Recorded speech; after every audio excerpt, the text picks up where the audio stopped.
ಒಂದು ಗಂಡಸ್ನಿಂದ ಹೆಣ್ಣಾಗಿ ಆ ಒಂದು ಪರ್ಸೆಪ್ಷನ್ ನೋಡೋದಿದೆಯಲ್ಲ ತುಂಬ ಕಷ್ಟ.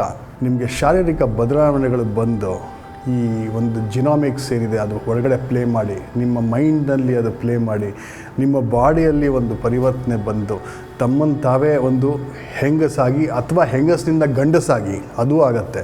ನಿಮ್ಮ ಡ್ರೆಸ್ಸೇ ಬೇರೆ ಆಗಿ, ನೀವೇ ಬೇರೆ ಆಗಿ ಒಂದು ಹೊರಗಡೆ ಬಂದು ಸಮಾಜದಲ್ಲಿ ನಿಂತ್ಕೋಬೇಕಲ್ಲ, ಆ ಒಂದು ವಿಚಾರ ತುಂಬ ಇಂಪ್ಯಾಕ್ಟ್ಫುಲ್ ಆಗಿರುತ್ತೆ. ಫಸ್ಟು ಅದನ್ನು ತಡ್ಕೊಳ್ಳೋದಕ್ಕೆ ಒಂದು ಎಕ್ಸ್ಟ್ರಾ ಪವರ್ ನಿಮಗೆ ಬೇಕಾಗತ್ತೆ, ಸುಮ್ಮನೆ ಆಗೋದಿಲ್ಲ. ನಾನು ಗಂಡಸಾಗಿದ್ದಾಗ ಈ ಥರ ಹೆಂಗಸು ನಾನು ಯಾಂದೂ ನೋಡಿಲ್ಲ. ಆದರೆ ನಮ್ಮ ಜನ ಹೆಂಗೆ ನೋಡ್ತಾರೆ ಅಂತಂದರೆ, ಒಂದು 2-3 ಸಂಗತಿ ನಾನು ನಿಮ್ಗೆ ಕೊಡ್ತೀನಿ. ಈ ಮೆಜೆಸ್ಟಿಕ್ನಲ್ಲಿ ಒಂದು ದಿನ ಲೇಟಾಗೋಯ್ತು. ಅಂಡರ್ ಪಾಸಲ್ಲಿ ಈ ಮೆಟ್ರೋದು ಇಳಿದ್ಬಿಟ್ಟು ಅಲ್ಲಿಂದ ನಡ್ಕೊಂಡು ಹೋಗಬೇಕು.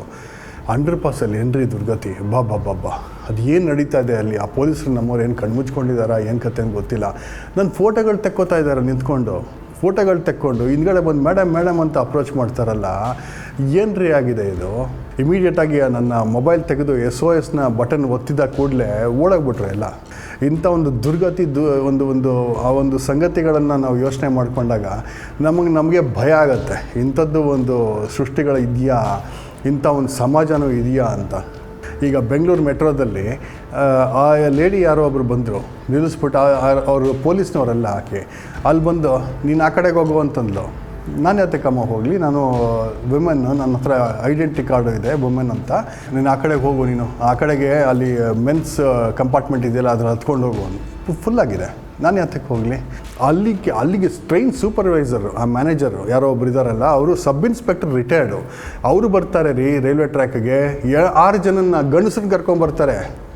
ಹೆಂಗಸನ್ನ ಮಾತಾಡ್ಸೋದಕ್ಕೆ 6 ಜನ ಗಂಡಸರು ಬರೋಕ್ಕಾಗುತ್ತಾ ಹೇಳಿ ಒಂದು ಸ್ವಲ್ಪ ನೋಡೋಣ.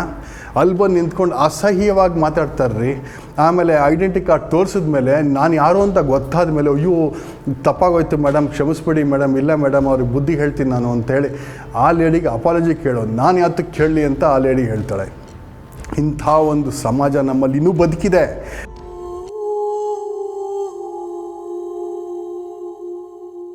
ಸೊ ಇದೊಂದು ಕೆಟ್ಟ ಇದು ವಿಚಾರಗಳಿಂದ ನೋಡ್ತಕ್ಕಂಥ ಒಂದು ಸಮಾಜನೂ ಏನಿದೆ. ಈ ಹೆಂಗಸ್ರನ್ನೂ ನೋಡ್ತಾರೆ, ಗಂಡಸರು ಅಂತಲೇ ಅಲ್ಲ, ಈ ಹೆಂಗಸರು ಬೇಕು ಅಂತಲೇ ಬಂದು ಗಲಾಟೆ ಮಾಡ್ತಾರೆ. ಸುಪ್ರೀಂ ಕೋರ್ಟ್ ರೆಗ್ಯುಲೇಷನ್ಸ್ ಇದೆ, ಮಾಡೋ ಹಾಗಿಲ್ಲ. ನಾನು ಕೇಸ್ ಹಾಕಿದರೆ 4 ವರ್ಷ ಅವ್ರು ಒಳಗಡೆ ಹೋಗ್ತಾರೆ. ದಯವಿಟ್ಟು ಆ ಕಾನೂನು ಚೆಕ್ ಮಾಡಿ. ಆದರೆ ಒಂದು ನಾವು ಏನು ಸೃಷ್ಟಿ ಮಾಡ್ಕೊಂಡಿದ್ವಿ ನಮ್ಮ ಸಮಾಜ, ಇವತ್ತು ನಾವು ಬದಲಾವಣೆ ತರಲೇಬೇಕಾಗಿರ್ತಕ್ಕಂಥ ಒಂದು ಅತ್ಯವಶ್ಯಕವಾದ ಇವತ್ತು ಒಂದು ರಿಕ್ವೆಸ್ಟ್ ನಾನು ತಮ್ಮ ಮುಂದೆ ಇಡ್ತಾ ಇದ್ದೀನಿ. ಎಲ್ಲರೂ ಬದಲಾಗೋಣ. ಇದು ಒಂದು ಅಂತಲೇ ಅಲ್ಲ, ದಯವಿಟ್ಟು ಈ ಅವೇರ್ನೆಸ್ ಅಂತ ಏನಿದೆ ಮೈನಾರಿಟಿ ಕಮ್ಯುನಿಟೀಸ್ ಬಗ್ಗೆ, LGBT ಕಮ್ಯುನಿಟಿ ಬಗ್ಗೆ ಬಿಟ್ಬಿಡಿ. ಡೈವರ್ಸಿಟಿ ಅಂತ ಬರುತ್ತೆ. ಈಗ ಕಿವುಡ್ರು, ಮೂಗರು, ಕುಂಟ್ರು ಎಷ್ಟೋ ಜನ ಇರ್ತಾರೆ. ಮೈನಾರಿಟಿ ಕಮ್ಯುನಿಟಿ ತೊಗೊಳ್ಳಿ, ಈಗ LGBT ಕಮ್ಯುನಿಟಿ ತೊಗೊಳ್ಳಿ, ಇದೆಲ್ಲನೂ ಗೊತ್ತಿಲ್ಲ. ಈ ಒಂದು ವಿಚಾರನ ಅರ್ಥ ಮಾಡ್ಕೊಂಡು ಮುಂದೆ ಹೋಗೋದಿದೆಯಲ್ಲ, ಒಂದು inclusive India for A developed India by 2047, ಇದಕ್ಕೆ ಎಲ್ಲರ ಜೊತೆಗೆ ಸೇರ್ಕೊಳ್ಳಿ, ಒಂದು ಬದಲಾವಣೆನ ತರೋಣ.